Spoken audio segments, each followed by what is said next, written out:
மக்களை காப்போம், தமிழகத்தை மீட்போம் என்கின்ற வெற்றி முழக்கத்தோடு தமிழ்நாடு முழுவதும் எழுச்சி பயணம் மேற்கொண்டு இன்றைக்கு நம்முடைய முசிறி சட்டமன்ற தொகுதிக்கு வருகின்றிருக்கக்கூடிய மாண்புமிகு கழக நிரந்தர பொதுச் செயலாளர் புரட்சி தலைவி அம்மா அவர்களுடைய அரசியல் வாரிசு வருங்கால தமிழகத்தினுடைய முதலமைச்சர் அண்ணன் எடப்பாடியார் அவர்கள் எழுச்சி உரையாற்றுவார்கள். பொன்மனச்சம்மல் புரட்சி தலைவர் எம்ஜிஆர், இதே புரட்சி தலைவி அம்மா இருவரும் தெய்வங்களை வணங்கி இந்த முசிறி நகரமே குலுங்கிட்ட அளவுக்கு அதிர்கின்ற அளவிற்கு மக்கள் வெள்ளம் எழுச்சி ஆரவாரம். அடுத்து வருகின்ற சட்டமன்ற பொதுத் தேர்தலில் அதிமுக வேட்பாளர் வெற்றி பெற்று விட்டார்.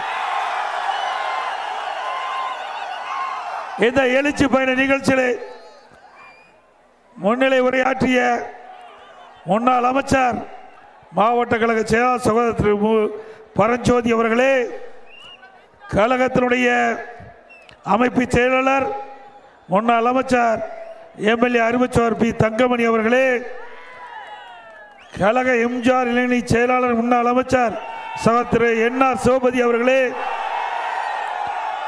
நிகழ்ச்சியிலே கலந்து கொண்டு சிறப்பித்துக் கொண்டிருக்கின்ற முன்னாள் அமைச்சர் சகோதரர் ஆர் காமராஜ் அவர்களே, முன்னாள் அமைச்சர் அறிவிச்சவர் டாக்டர் சி விஜயபாஸ்கர் அவர்களே, முன்னாள் அமைச்சர் சகோதரர் கே சி கருப்பணன் அவர்களே, மற்றும் நிகழ்ச்சியிலே கலந்து கொண்டு சிறப்பித்துக் கொண்டிருக்கின்ற முன்னாள் அமைச்சர் அமைப்பு செயலாளர் சகோதரி திருமதி எஸ் வளர்மதி அவர்களே, கழக அமைப்பு செயலாளர் திரு ஆர் மனோகரன் அவர்களே, முன்னாள் எம்பி சகோதரர் திரு எம் சி சாமோதரன் அவர்களே, அண்ணா தொழிற்சங்க பேரவை தலைவர் திரு தாடி எம் ராஸ் அவர்களே, முன்னாள் அமைச்சர் அண்ணன் பா அண்ணாவி அவர்களே, முன்னாள் இந்த தொகுதி சட்டப்பேரவை உறுப்பினர் கழக புரட்சி தலைவி பேரவை இணைச் செயலாளர் அறிவிச்சவர் திரு முசிறி எம் செல்வராஜ் அவர்களே, மாவட்ட கழக முன்னாள் செயலாளர் திரு சுப்பையங்கிட சுப்பிரமணியன் அவர்களே, முன்னாள் எம்எல்ஏ பொதுக்குழு உறுப்பினர் திருமதி மல்லிகா சின்னசாமி அவர்களே, சேலம் புறநகர் மாவட்ட கழகத்துடைய செயலாளர் சகோதரர் திரு ஆர் இளங்கோவன் அவர்களே, மற்றும் முசிறி நகர கழக செயலாளர் திரு ஸ்வீட் ராஜா என்கிற எஸ் மாணிக்கம் அவர்களே, தொட்டியம் கிழக்கு ஒன்றிச்சாளர் திரு எஸ் செல்வராஜ் அவர்களே, மேற்கு ஒன்றிச்சாளர் திரு பிரகாஷ்வேல் அவர்களே, மற்றும் கழகத்தினுடைய ஒன்றிய கழக செயலாளர் திரு எஸ் குமரவேல் அவர்களே, திரு ஆர் ஜெயம் அவர்களே, திரு ஏ திருநானமுள்ளே, திரு கே பி ராமச்சந்திரன் உள்ளே, திரு பி சுப்பிரமணியன் அவர்களே, திரு கிருஷ்ணமூர்த்தி கிட்ட அவர்களே, திரு மில்க் கே சரவணங்களே, திரு கே எஸ் துரை சாமி அவர்களே, திருமதி சுமத்ரா அவர்களே, பாஜக மாவட்ட தலைவர் திரு ஆர் அஞ்சா நெஞ்சன் அவர்களே, பாஜக மாவட்ட பார்வையாளர் திரு எஸ் எஸ் லோகிதாசன் அவர்களே, தமாக மாவட்ட தலைவர் திரு சிவராமன் அவர்களே, ஐஜேகே மாவட்ட தலைவர் திரு கருணாகரன் அவர்களே, தமிழ்நாடு முத்திரையர் முன்னேற்ற கழக சங்க தலைவர் திரு ஆர் விஸ்வநாதன் அவர்களே, தமிழர் தேசியம் கட்சியுடைய நிறுவன தலைவர் திரு சகோதரர் கே கே செல்வகுமார் அவர்களே, தமிழ்நாடு தேவர் பேரவை தலைவர் திரு முத்தியா தேவர் அவர்களே, மற்றும் இந்த நிகழ்ச்சியிலே கலந்து கொண்டு சிறப்பித்துக் கொண்டிருக்கின்ற அனைத்து இந்திய அண்ணா திராவிட முன்னேற்ற கழகத்திலே பல்வேறு பொறுப்புகளை வைக்கின்ற நிர்வாகிகளே, கழக உடன்பிறப்புகளே, கூட்டணி கட்சி சேர்ந்த நிர்வாகிகளே, தொண்டர்களே, பெரியவர்களே, தாய்மார்களே, விவசாயிகளே, விவசாய தொழிலாளிகளே, பத்திரிகையாளர் ஊடகங்களே, அத்தனை பேருக்கும் என்னுடைய முதற்க நடிகலந்த வணக்கம். தம்பி, இந்த கொடி கொஞ்சம் கொடி லைவ்ல எடுக்கிறாங்க, கொடி கீழே நல்லா இந்த நேரம் வர கொடி இந்த பக்கம் வாங்க, கொஞ்சம் தள்ளு, கொஞ்சம் தள்ளு.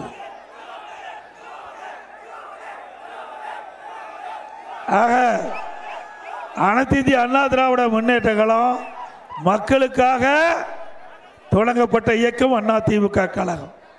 குடும்பத்திற்காக இருக்கின்ற கட்சி இப்பொழுது திராவிட முன்னேற்ற கழகம். பொன்மனச்சம்மல் புரட்சி தலைவர் எம்ஜிஆர் அவர்கள் தீய சக்தி திமுகவை வீழ்த்த வேண்டும் என்ற அடிப்படையிலே அதிமுகவை தொடங்கினார். நம்முடைய இதய புரட்சி தலைவி அம்மா அவர்கள், புரட்சி தலைவர் எம்ஜிஆர் அவர்கள் தொடங்கப்பட்ட கட்சியை கட்டி காத்தார்கள். இருவரும் தலைவர்கள் உருவாக்கி அனைத்து இந்திய அண்ணா திராவிட முன்னேற்ற கழகம் கட்சி நாட்டு மக்களுக்காக பாடுபட்டு கொண்டிருக்கின்ற கட்சி. அனைத்து இந்திய அண்ணா திராவிட முன்னேற்ற கழகம் மக்களுக்காக பல்வேறு திட்டங்களை கொண்டு வந்து இந்த நாட்டு மக்களுக்கு நன்மை செய்த அரசு அண்ணா திமுக அரசாங்கம். திமுக அரசாங்கத்துக்கும் அண்ணா திமுக அரசாங்கத்துக்கும் நீங்க எண்ணி பார்க்க வேண்டும். 2011க்கு முந்தி திராவிட முன்னேற்ற கழக ஆட்சி, 2011 2021 வரை அனைத்து இந்திய அண்ணா திராவிட முன்னேற்ற கழக ஆட்சி. அதுக்கு பிறகு 2001 2025 வரை திமுக ஆட்சி. ஆக திராவிட முன்னேற்ற கழகம் ஆட்சி செய்த காலத்தை பாருங்கள். அதே நேரத்தில் அனைத்து இந்திய அண்ணா திராவிட முன்னேற்ற கழகம் ஆட்சி செய்த காலத்தையும் ஒப்பிட்டு பாருங்க. எந்த ஆட்சி சிறந்த ஆட்சி என்று உங்களுக்கே தெரியும். அனைத்து இந்திய அண்ணா திராவிட முன்னேற்ற கழகத்தை பொறுத்த வரைக்கும் நாட்டு மக்களுக்காக ஏராளமான திட்டங்களை கொண்டு வந்து நிறைவேற்றி அதனால் மக்கள் ஏற்றம் பெற்றார்கள். தமிழ்நாடு வளர்ச்சி பெற்றது. தமிழ்நாடு இந்தியாவிலேயே முதன்மை மாநிலம் என்ற பெயர் அண்ணா திமுக ஆட்சியிலே பெறப்பட்டது.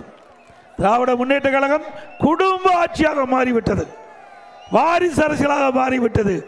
மக்களை பற்றி கவலை இல்லை, வீட்டு மக்களை பற்றி கவலைப்படுகின்ற கட்சி திமுக கட்சி. ஒரு குடும்பம் வாழ 8 கோடி மக்களை அடிமைப்படுத்தி கொண்டிருக்கின்றார்கள். இதற்கு தீர்வு காணுகின்ற நாள் 2022 ஆறாம் ஆண்டு. அனைத்து இந்திய அண்ணா திராவிட முன்னேற்ற கழக கட்சி ஜனநாயகம் உள்ள கட்சி.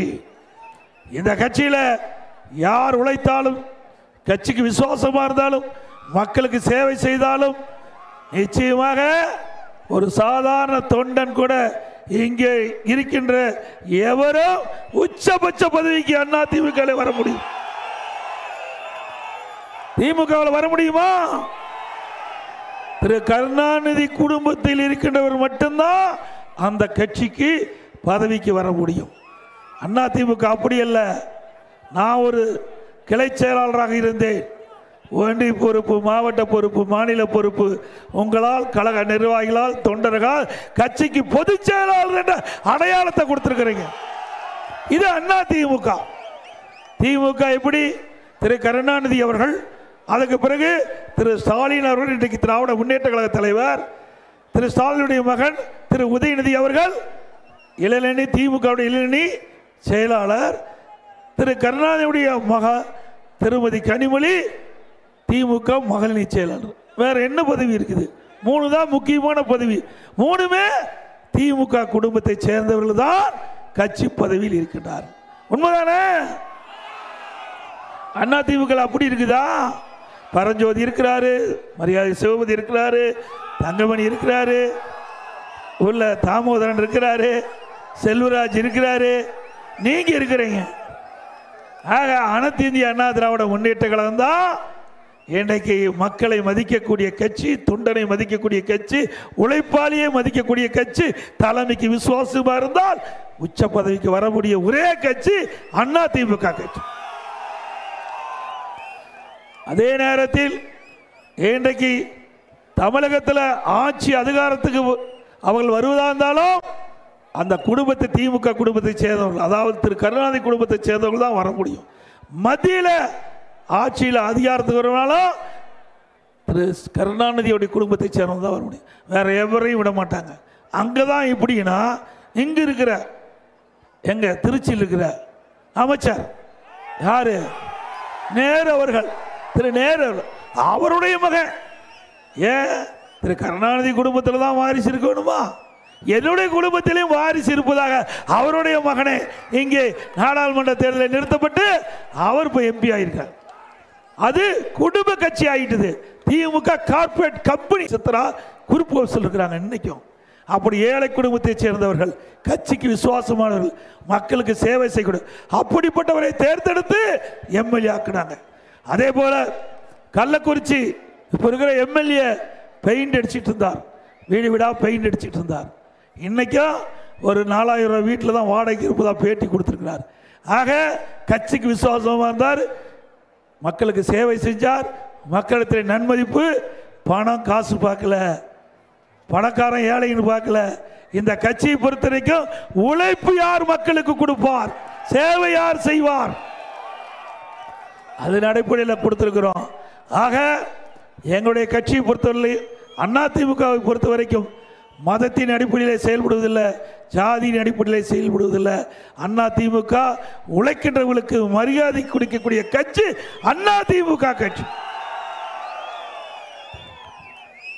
ஆக தமிழகத்திலே பொறுத்த வரைக்கும் குடும்ப ஆட்சிக்கு முடிவு கட்டுகின்ற தேர்தல் 2026 சட்டமன்ற தேர்தல். வாரிசு அரசியலுக்கு முற்றுப்புள்ளி வைக்கின்ற தேர்தல் 2026 தேர்தல். எப்போ தெளிவாக சொல்லிட்டார். இன்றைக்கு தினம் ரகுபதி அவர்கள் ஒரு பேட்டி கொடுத்தார். நீங்கள் எல்லாம் பார்த்திருப்பீங்க நினைக்கிறேன். வலைதளம் வந்திருக்கும், பத்திரிகையில் வந்திருக்கும், ஊடகத்தில் தொலைக்காட்சியில் செய்தி வந்தது. திரு ஸ்டாலினுக்கு பிறகு உதயநிதி ஸ்டாலின் தான் முதலமைச்சராக வர்றாராம். எப்போ கனவுல வரலாம், நனவாக முடியுமா?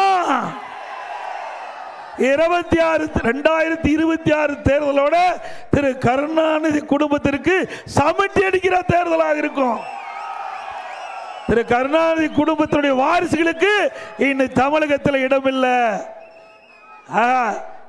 இன்றைக்கு தமிழகத்தில் மக்கள் சேவை செய்யக்கூடியவர்கள், அப்படிப்பட்டவர் தான் இனி தமிழகத்தில் முதலமைச்சராக வர முடியும். ஆக இனி மக்கள் திரு கருணாநிதி குடும்பத்தை சேர்ந்த திரு ஸ்டாலின் குடும்பத்தை சேர்ந்தவர்களுக்கு அந்த வாய்ப்பு திரு ஸ்டாலினோட முடிஞ்சு போச்சு.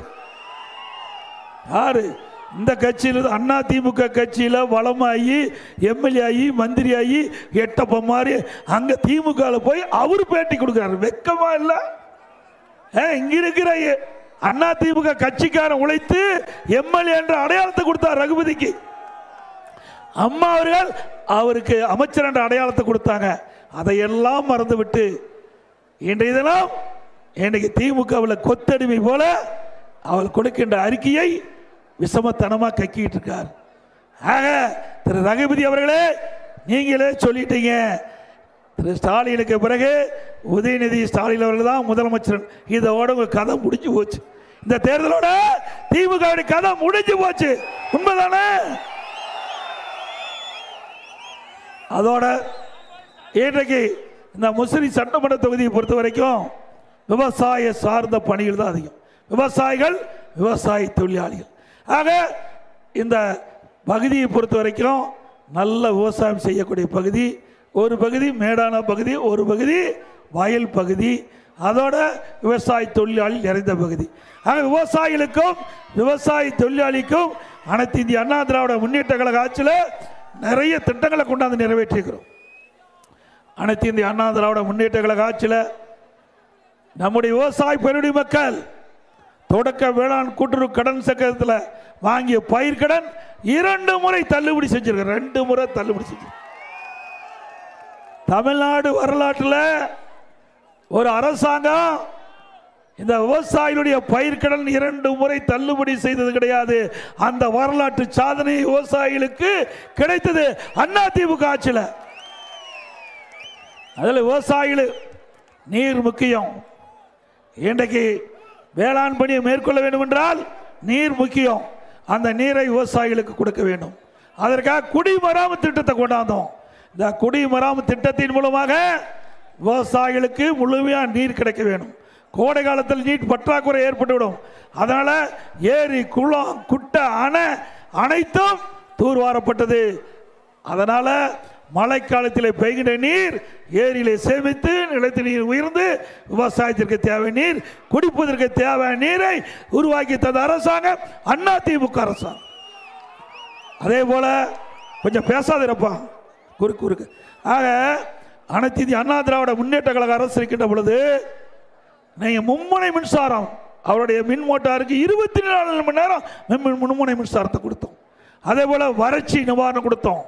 அதே போல வெள்ளம், புயல் வருகின்ற பொழுது விவசாய பயிர்கள் சேதமடைஞ்சா அதை கணக்கிட்டு அந்த விவசாயிகளுக்கு காப்பீட்டு திட்டத்தின் மூலமாக நிவாரண தொகை அதிகமாக கொடுத்த ஒரே அரசாங்கம் அண்ணா திமுக அரசாங்கம். அதே போல இந்த பகுதியில் ஒரு தடுப்பணை வேணும்னு கேட்டிருந்தீங்க. அண்ணா திமுக ஆட்சி இருக்கும் போது சர்வ பண்டி விரிவான திட்ட அறிக்கை தயாரிக்கப்பட்டது. திராவிட முன்னேற்ற கழக ஆட்சி வந்த பிறகு அந்த தடுப்பணையை கைவிட்டுட்டாங்க. மீண்டும் அண்ணா திமுக ஆட்சிக்கு வந்த பிறகு உங்களுடைய கோரிக்கை அடிப்படையில் அற்புதமான தடுப்பணை கட்டி கொடுக்கப்படும். ஆக உபரியாக வருகின்ற நீரை தேக்கி நிலத்தடியை உயர்த்தி இந்த பகுதி மக்களுக்கு தங்குதீடு இல்லாமல் நீரை வழங்கக்கூடிய அரசாங்கம் அதிமுக அரசாங்கம். அது மட்டும் இல்லை, இன்றைக்கு 50 ஆண்டு கால பிரச்சனை, நதிநீர் பிரச்சனை. உச்சநீதிமன்றத்தில் மாண்பு அம்மா இருக்கின்ற போது சட்ட போராட்டம் நடத்தினார்கள். அதைத் தொடர்ந்து அம்மாவுடைய அரசு சட்ட போராட்டம் நடத்தி பல ஆண்டுகளாக இந்த நதிநீர் பிரச்சனை தீர்க்கப்படாமல் இருந்தது. உச்சநீதிமன்றத்தின் மூலமாக விவசாயிகளுக்கு நதிநீர் பிரச்சனையை தீர்த்து ஒரு நல்ல தீர்ப்பை விவசாயிகளுக்கு பெற்ற அரசு அதிமுக அரசாங்கம். அதே போல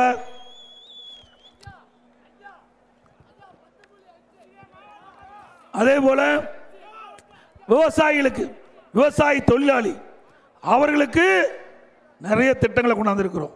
பசு வீடுகளை கொடுத்தோம், விலையில்லா கரை மாடு, விலையில்லா ஆடுகள், விலையில்லா கோழி. அந்த ஏழை தொழிலாளியுடைய குடும்பத்தில் இருக்கின்றவர்கள் முதியோருக்கு முதியோர் உதவித்தொகை அனைத்து இந்திய அண்ணா திராவிட முன்னேற்ற கழக அரசு இருக்கின்ற பொழுது சட்டப்பேரவையில் 110 விதிகளை 5 லட்சம் முதியோர்களுக்கு முதியோர் உதவித்தொகை வழங்கப்படும் என்று அறிவிக்கப்பட்டு 4,86,000 முதியோர்களுக்கு முதியோர் உதவித்தொகை வழங்கிய அரசு அதிமுக அரசாங்கம். இப்படி விவசாய தொழிலாளிக்கு எண்ணற்ற உதவிகளை செய்த அரசு அதிமுக அரசாங்கம். கொரோனா காலத்தில் கடுமையான பாதிப்பு மக்களுக்கு விலை மதிக்க முடியாத உயிரை அனைத்து இந்திய அண்ணா திராவிட முன்னேற்ற கழக அரசு திறம்பட செயல்பட்டு நம்முடைய மக்களுடைய உயிரை காப்பாற்றிய அரசாங்கம் அதிமுக அரசாங்கம். ஓராண்டு வேலை இல்லை மக்களுக்கு. அந்த காலகட்டத்தில் ரேஷன் கடையில் விலையில அரிசி, விலையில எண்ணெய், விலையில சர்க்கரை தங்குதல் இல்லாமல் நம்முடைய ஏழை மக்களுக்கு ரேஷன் கார்டை வைக்கிற அத்தனை மக்களுக்கும் வாரி வாரி வழங்கிய அரசு அதிமுக அரசு. அது இல்லாத குடும்பத்துக்கு 1000 ரூபா கொடுத்தோம். அந்த காலகட்டத்தில் தைப்பொங்கல் வந்தது. தைப்பொங்கல் பரிசாக 2500 ரூபா ரேஷன் கார்டு கொடுத்தோம். 2500 ரூபா நாங்கள் கொடுத்தோம் அதிமுக. அதே போல் இன்றைக்கு கொரோனா காலத்தில் பள்ளிகள் மூடப்பட்டு விட்டது, கல்லூரிகள் மூடப்பட்டு விட்டது, மாணவர் மன உளைச்சலுக்கு ஆகிட்டாங்க. அந்த காலகட்டத்தில் கல்லூரியில் படித்த மாணவர்கள், அந்த மாணவர்களுக்கு ஆன்லைனில் வகுப்பு, ஆன்லைன்லேயே தேர்வு அவள் எழுதி தேர்ச்சி பெற்று பட்டம் வாங்கினாங்க. பள்ளியிலே படிக்கின்ற மாணவர்களுக்கு ஆல் பாஸ் போட்டு கொடுத்தோம். அதே போல நெசவாளர்களுக்கு பசு வீடுகளை கொடுத்தோம். நெசவாளர்களுக்கு நெசவு செய்த துணிகள் தேங்கப்பட்டது. இடத்துல கோரிக்கை வச்சாங்க, ரிபைட் வேணாங்க. 350 கோடி ரூபாய் தேங்கிய துணி விற்பதற்கு மானியம் கொடுத்த அரசு அதிமுக அரசாங்கம். அதே போல இன்றைக்கு கோரைப்பாய் உற்பத்தி அதிகமாக இருக்குது. அனைத்து இந்திய அண்ணா திராவிட முன்னேற்ற கழக அரசு ஆட்சி அமைந்த உடனே இந்த கோரைப்பாய் நெய்யும் அந்த நெசவாளருக்கு ஒரு எப்படி கைத்தறி நெசவாளருக்கு ஒரு குறிப்பிட்ட அளவு யூனிட் மின்சாரம் மானியமாக கொடுக்குறாங்களா, அதுபோல் கோரைப்பாய் நெய்கின்ற அந்த நெய்கின்ற அந்த நெசவாளருக்கு ஒரு குறிப்பிட்ட மின்சாரம் இலவசமாக கூட போகப்படும் மானியம். அதுபோல் திராவிட முன்னேற்ற கழக ஆட்சியில் மின்கட்டண உயர்வு, வீட்டு வரி உயர்வு, கடை வரி உயர்வு, குடிய வரி உயர்வு, குப்பைக்கு வரி போட்டாங்க. இப்படி வரி மேல் வரி போட்டு மக்களை வாட்டி வதைக்கின்ற அரசு திராவிட முன்னேற்ற கழக அரசு. இன்றைக்கு 4 ஆண்டு நிறைவு பெற்று விட்டாங்க. 5வது ஆண்டு அடியெடுத்து வச்சிருக்காங்க. இந்த 4 ஆண்டு திராவிட முன்னேற்ற கழக ஆட்சியில் 4,38,000 கோடி கடன் வாங்கியிருக்கிறாங்க. 4,38,000 கோடி கடன். இன்னும் ஓராண்டு பாக்கி இருக்குது. அந்த ஓராண்டு இன்னும் 1 லட்சம் கோடி கடன் வாங்கியிருக்கிறாங்க. அப்போ 5 ஆண்டுகள் திராவிட முன்னேற்ற கழக ஆட்சி நிறைவு பெற்றுள்ளது. 5,38,000 கோடி கடன் வாங்கி தமிழ்நாட்டு மக்களை கடன்காரனாக ஆக்கியதுதான் திமுக ஆட்சியோட சாதனை. இந்த கடன்லாம் நாம தான் கட்டணும். இந்த மேடையில் இருக்கிறவங்க கீழே இருக்கிறவங்க அத்தனை பேரும் கடன் கட்டி ஆகணும். எப்படி கட்டணும்? வரி போட்டு கட்டி ஆகணும். வேறு வழி கிடையாது. கடன் கொடுத்துறீங்க விடுவாங்களா? நீங்கள் இருசக்கரை வாங்குறீங்க, ஒரு கம்பெனியில் போய் டியூ போட்டு வாங்குறீங்க பேங்க்கில். ஒரு 3 மாதம் டியூ கட்டாத இருப்பாங்க. 4வது மாதம் வண்டி தூக்கிட்டு போயிடுவாங்க.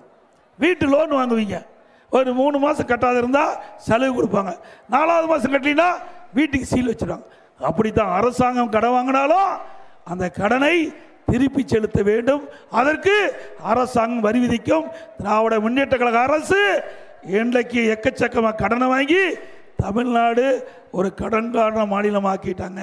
73 ஆண்டு காலம் தமிழகத்தில் முதல்ல காங்கிரஸ் ஆட்சி, அப்புறம் திமுக ஆட்சி, அண்ணா திமுக ஆட்சி, திமுக ஆட்சி, அண்ணா திமுக ஆட்சி, திமுக ஆட்சி, அண்ணா திமுக ஆட்சி, இப்படி திமுக ஆட்சி, இப்படி 73 ஆண்டு காலம் மாறி மாறி பல கட்சிகள் ஆட்சி செய்தது. 2021 வரை 5,38,000 கோடி கடன். 5 வருஷத்துல திமுக ஆட்சி முடியும் போது 5,38,000 கோடி கடனா எப்படி இந்த அரசாங்கம் நடத்துறது? சிந்திச்சு பாருங்க. அது மட்டும் இல்ல, கொரோனா காலம் ஒரு வருஷம் கடை திறக்கல, ஜிஎஸ்டி வரி கிடையாது, பெட்ரோல் பங்க் வரி கிடையாது, அதே மாதிரி ரோட் டாக்ஸ் வரி கிடையாது, பத்திரப்பதிவு வரி கிடையாது, கலால் வரியில எதுவுமே இல்லாம நம்ம அரசாங்கம் நடத்தும். அது மட்டும் இல்ல, 40,000 கோடி கொரோனாவுக்கு மட்டும் செலவு பண்ணோம். அப்படி இருக்கும்போது கூட நிறைய திட்டங்களை நிறைவேற்றினோம், விலைவாசி உயராம பார்த்துக்கிட்டோம். இது அதிமுக ஆட்சியினுடைய திறமையான ஆட்சிக்கு சான்று. திமுக அப்படியே இருக்குது, எந்த சோதனையும் கிடையாது. அதிமுக ஆட்சிக்கு வறட்சி, ஒரு பக்கம் டெல்டா மாவட்டம் புரட்டி போட்டு புயல் வெள்ளம் சேதம், அதுக்கு தேவையான நிதி. அடுத்தது கொரோனா காலம், 3 ஆண்டு இப்படியே தொடர்ந்து பிரச்சனையை சந்திச்ச அரசு அதிமுக அரசு. பிரச்சனையே இல்லாம ஆட்சி செய்த அரசு திமுக அரசு. ஆனா தொடர்ந்து கடன் வாங்கி தமிழ்நாடு ஒரு கடன்கான மாநிலம் ஆக்கப்பட்டு விட்டது. எப்பொழுது பார்த்தாலும் ஸ்டாலின் பேசுறார், இந்தியாவிலேயே நான் தான் சூப்பர் முதலமைச்சர், தமிழ்நாடு தான் வளர்ச்சி பெற்றிருக்கிறார். எதுல வளர்ச்சி பெற்றிருக்குது? எதுல சூப்பர் முதலமைச்சர்? கடன் வாங்குவதிலே இந்தியாவிலே முதல் மாநிலம் தமிழ்நாடு. தமிழ்நாடு தான் அதிக கடன் வாங்கி இருக்குது, வேற எந்த மாநிலமும் அந்த அளவுக்கு கடன் வாங்கல. ஆக இந்த முதலமைச்சர் ஸ்டாலின் அவர்கள் திறமையற்ற முதலமைச்சர் என்பதற்கு இதுவே ஒரு சான்று. அது மட்டும் இல்ல, திராவிட முன்னேற்ற கழகம் தேர்தல் அறிக்கையில் குறிப்பிட்டிருந்தாங்க 525 அறிவிப்புகள் அறிவிச்சாங்க. அதுல இதுவரைக்கும் ஒரு 10% அறிவிப்புகள் நிறைவேற்றல. குறிப்பா கிராமத்தில் 100 நாள் வேலை திட்டம் 150 நாளா உயர்த்துன்னு சொன்னாங்க. உயர்த்தினாங்களா? இல்லை இல்ல. அதோட டீசல் பெட்ரோல் குறைக்க நாங்கள் குறிச்சாங்களா? அதோட நம்முடைய மாணவர்கள் செல்வங்கள் வங்கியில கல்வி கடன் ரத்து பண்ணாங்களா?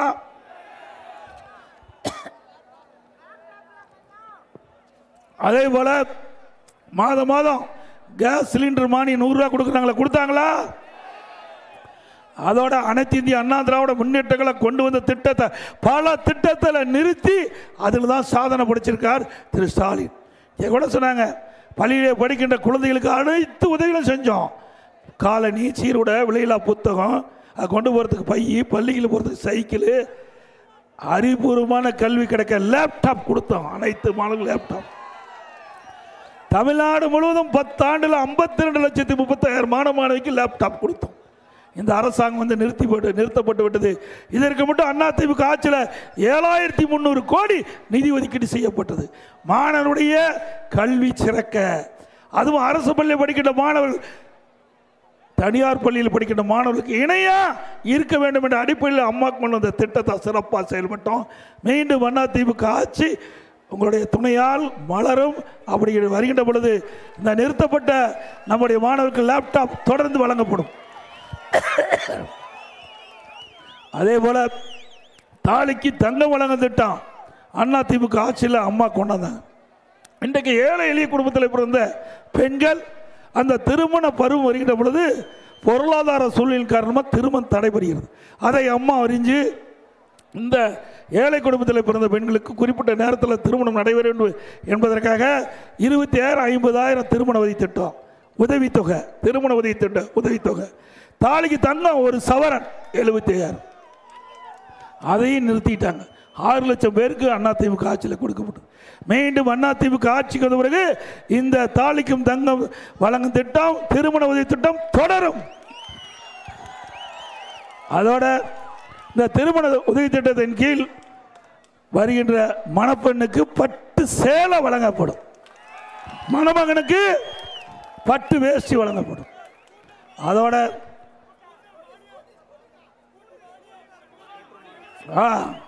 நம்முடைய சகோதரிகள் குறிப்பிட்ட நேரத்துக்கு வேலைக்கு போக, வேலை முடிஞ்ச வீடு திரும்ப அம்மா இருசக்கர வாகனம் வாங்கி கொடுத்தோம்.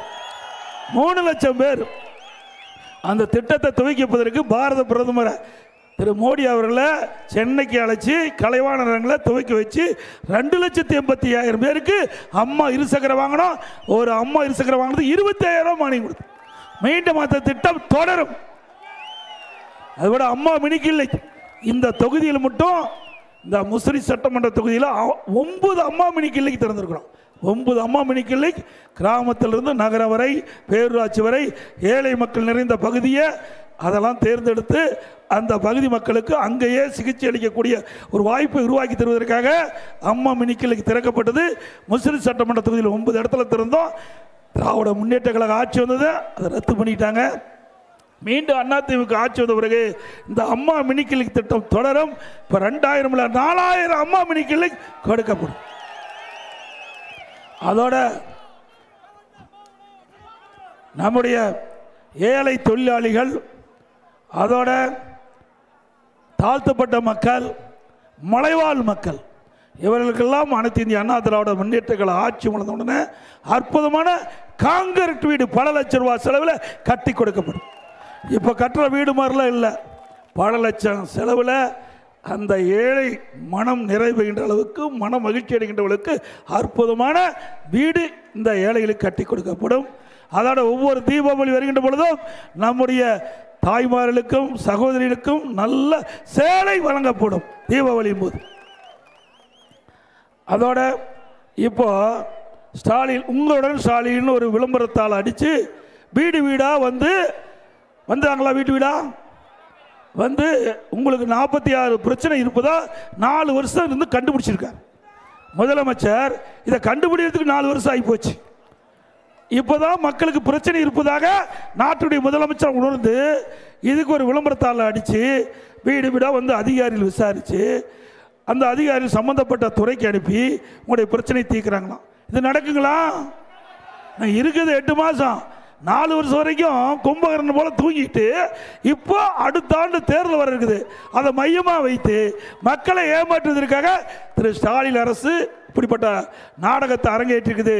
அது மட்டும் இல்லை, போன அனைத்து இந்திய அண்ணா திராவிட முன்னேற்ற கழக அரசு இருக்கின்ற பொழுது இதே ஸ்டாலின் எதிர்க்கட்சி தலைவராக இருந்தார். ஊர் ஊராக போய் ஒரு திட்டு கண்டா அங்கே பாய் விரித்து அமர்ந்துக்குவார்.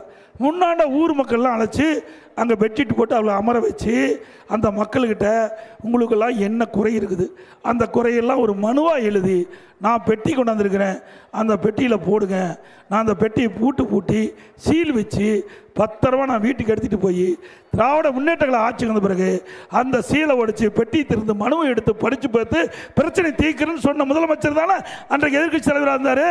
பிரச்சனை தீர்த்தாரா? அப்படி பிரச்சனை தீர்த்திருந்தா மாடி இது எதுக்கு தேவை?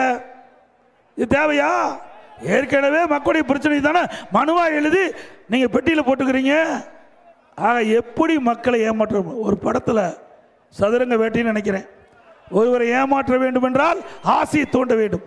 அப்படி மக்களுடைய ஆசையை தூண்டி மக்களை ஏமாற்றி அடுத்த ஆண்டு நடைபெற்ற சட்டமன்ற பொதுத் தேர்தலில் உங்களுடைய வாக்குகளை பெறுவதற்காக திரு ஸ்டாலின் மாடல் அரசு இப்படிப்பட்ட நாடகத்தை அரங்கேற்று என்பதை நேரத்தில் குறிப்பிட்டு இந்த முசிறி சட்டமன்ற தொகுதியில் அனைத்து இந்திய அண்ணா திராவிட முன்னேற்ற கழக ஆட்சியில் பல திட்டங்களை நிறைவேற்றிக்கிறோம். இது எதற்காக சொல்லிட்டு சொன்னால், இன்றைக்கு திட்டமிட்டு இன்றைய முதலமைச்சர் ஸ்டாலின் அவர்களும் அவருடைய அமைச்சர் சகாக்களும் அதிமுக ஆட்சி 10 ஆண்டில் எதுவுமே மக்களுக்கு செய்யவில்லை என்ற ஒரு தவறான குற்றச்சாட்டை தொடர்ந்து கூறி வருகிறார்கள்.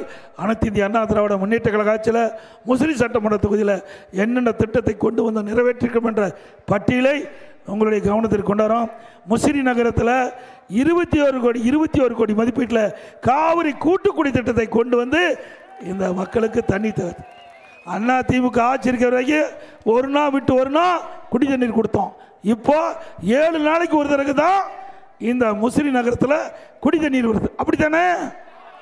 மீண்டும் அண்ணா திமுக ஆட்சி மலர்ந்த உடனே இந்த நிர்வாக கோளாறுலாம் சரி செஞ்சு மக்களுடைய விருப்பப்படி தினந்தோறும் இந்த முசிறி நகர மக்களுக்கு பாதுகாக்கப்பட்ட காவிரி தண்ணீர் வழங்கப்படும். தொட்டி ஒன்றியத்தில் வீடு கட்ட 132 குக்கிராமங்களுக்கு 47 கோடி மதிப்பீட்டில் விடுபட்ட, அதாவது தொட்டி ஒன்றியத்தில் விடுபட்ட 132 குக்கிராமங்களுக்கு 47 கோடி மதிப்பில் காவிரி கூட்டுக்குடி திட்டம் கொண்டு வரப்பட்டது. தாத்தையார்பேட்டையில் 142 கோடி மதிப்பில் கூட்டுக்குடி திட்டம் கொண்டு வந்து அதிமுக. முசிறியில் ஒருங்கிணைந்த சார்பு நீதிமன்றம், இந்த நான் ஏற்கனவே சொல்கிறேன் 9 அம்மா மினி கிளினிக் திறக்கப்பட்டது. முசிறியில் வட்டார போக்குவரத்து கழகம், தொட்டியத்தில் அரசு கழகம் அமைக்கப்பட்டது, தொட்டியத்தில் வட்டார விவசாயம் அமைக்கப்பட்டது. அதோட சார் ஏடி பன்னீர்செல்வம் அவர்களுக்கு திருவுருவச் சிலை மணிமண்டபம் அமைக்கப்படுது. எம்.கே. தியாகராஜ பாவதற்கு அவர் திருவுருவச் சிலையுடன் மணிமண்டபம் கட்டப்படுது. பேரரசர் பெரும்புடுகு முத்திரையர் அவர்களுக்கு திருவுருவச் சிலையுடன் மணிமண்டபம் 90% நிறைவேற்றது. 10% பாக்கி இருந்து ஆட்சி மாற்றம் ஏற்பட்டு திமுக ஆட்சிக்கு வந்த பிறகு ஸ்டிக்கர் ஒட்டி திரு ஸ்டாலின் திறந்திருக்கிறார். அதே போல மறைந்த சிதம்பரம் பிள்ளை அவர்களது மணிமண்டபம் கட்டி முடிக்கப்பட்டு திரு ஸ்டாலின் திறந்து வச்சு ஸ்டிக்கர் ஒட்டியிருக்கிறாரு. அதே போல கோரிக்கைகள் நிறைய கொடுத்துருக்குறீங்க. நான் ஏற்கனவே சொன்னது போல இன்றைக்கு முசிறி குளித்தலை காவிரி ஆற்றின் குறுக்கே தடுப்பணை கட்ட போடப்பட்ட திட்டத்தை திமுக ரத்து செய்து மீண்டும் அந்த தடுப்பணை கட்டப்படும். முசிறி கைகாட்டி சமயபுரம் வரை 4 வழிச்சாலை அமைக்க வேண்டும் கேட்டுருக்கீங்க, நிறைவேற்றப்படும். முசிறி தொட்டியும் பகுதியில் வாழை குளிரட்டலாம் கேட்டுக்கிறீங்க. புளியஞ்சோலையிலிருந்து ஐயாற்றில் உபரியாக செல்லும் நீரை மகாதேவி ஏரி, கலிங்கப்பட்டி ஏரி, தாப்பேட்டை ஏரியில் தண்ணீர் திறக்க கோரிக்கை வச்சுருக்கிறீங்க. ரெட்டியார்பட்டி முதல் ஆராய்ச்சி சிட்டி வரை வாய்க்கால் தூர்வர கேட்டுக்கிறீங்க. இப்படி பல திட்டத்தில் கொண்டாந்துருக்கிறீங்க. முசிறி நகராட்சியில் பாதாள சாக்கடை வேணும்னு கேட்டுருக்கிறீங்க, அதுவும் நிறைவேற்றி தரப்படும் என்ற செய்தி இந்த நேரத்தில் தெரிவித்து அனைத்து இந்திய அண்ணா திராவிட முன்னேற்ற கழக அரசு மீண்டும் வருவதற்கு ஒரு வாய்ப்பை தர வேண்டும் சொல்லி அடுத்த ஆண்டு நடைபெறுகின்ற சட்டமன்ற பொதுத் தேர்தலில் நம்ம கூட்டணியின் சார்பாக கழக வேட்பாளருக்கு 2 லட்சத்திலே வாக்களித்து வெற்றி பெற செய்யும். மக்களை காப்போம், தமிழகத்தை மீட்போம்.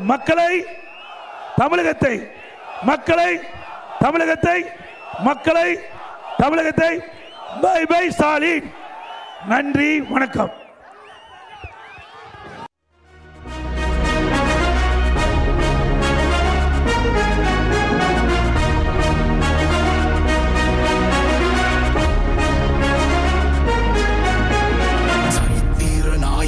சாமானிய நாயகன், தமிழக தாய மீட்க உறுதி கொண்ட ஒரு மகன். அடித்தட்ட பார்த்தவன், அரியணையும் பார்த்தவன், புரட்சி தலைவி வழி புலியனவே நடந்தவன். ஏழ வாழ வைக்க